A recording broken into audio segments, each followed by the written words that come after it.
दो बौद्ध भिक्षु, जिसमें से एक बूढ़ा था और दूसरा जवान, दोनों गांव से शाम के समय भिक्षा मांगकर अपने आश्रम की ओर लौट रहे थे। आश्रम से कुछ पहले ही एक पहाड़ी में से नदी निकलकर बहती थी। एक स्त्री उस नदी के किनारे खड़ी थी। वह नदी पार करना चाहती थी, लेकिन पार नहीं कर पा रही थी क्योंकि वह घबरा रही थी। उसे नदी की गहराई का अंदाजा नहीं था। तभी दोनों भिक्षु वहां पहुंचते हैं। बूढ़े भिक्षु की नज़र उस स्त्री पर पड़ती है। वह समझ गया कि स्त्री नदी पार करना चाहती है, लेकिन पार नहीं कर पा रही है। उसे किसी की सहारे की आवश्यकता है। बूढ़े भिक्षु ने सोचा, मुझे इसकी मदद करनी चाहिए। यही सोचकर उसने स्त्री को हाथ लगाया, लेकिन जैसे ही बूढ़े भिक्षु ने स्त्री को हाथ लगाया तो उसके मन में गलत विचार आने लगे। उसके मन में वर्षों से बसी वासना जाग गई, क्योंकि उसने 30 वर्षों से किसी स्त्री को छुआ नहीं था। उसने एक गहरी सांस ली और अपने मन को समझाया, ये कैसे गलत विचार सोच लिए, ये कैसी गलत बातें सोच ली। कोई नदी पार हो या ना हो, मुझे उससे क्या मतलब। मैं उसके लिए अपनी 30 वर्षों की साधना क्यों खराब कर दूं।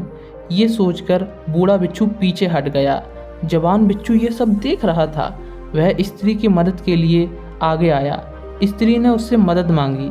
जवान भिक्षु ने बिना कुछ सोचे स्त्री को अपने कंधे पर उठा लिया और नदी पार कराने लगा। बूढ़ा भिक्षु यह सब देख रहा था, लेकिन वह चुप था। स्त्री को नदी पार कराने के बाद दोनों भिक्षु जंगल से होकर अपने आश्रम को जा रहे थे।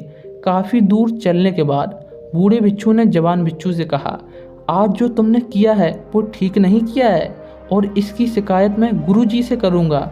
इस पर जवान भिक्षु ने कुछ सोचा और फिर कहा कि ऐसा मैंने क्या कर दिया। तब बूढ़े भिक्षु ने कहा, तुम्हें याद नहीं, तुमने उस स्त्री को कंधे पर बैठाकर नदी पार करवाई।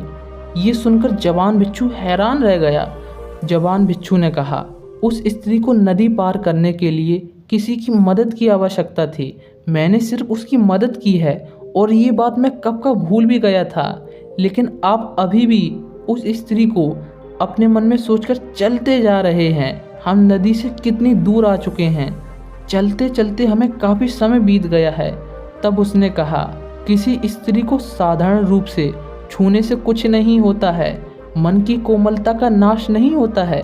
हम किसी पाप के भागीदार नहीं बनते हैं। मन की पवित्रता का नाश तब होता है जब हम किसी स्त्री को वासना की भावनाओं से फलीभूत होकर छूते हैं।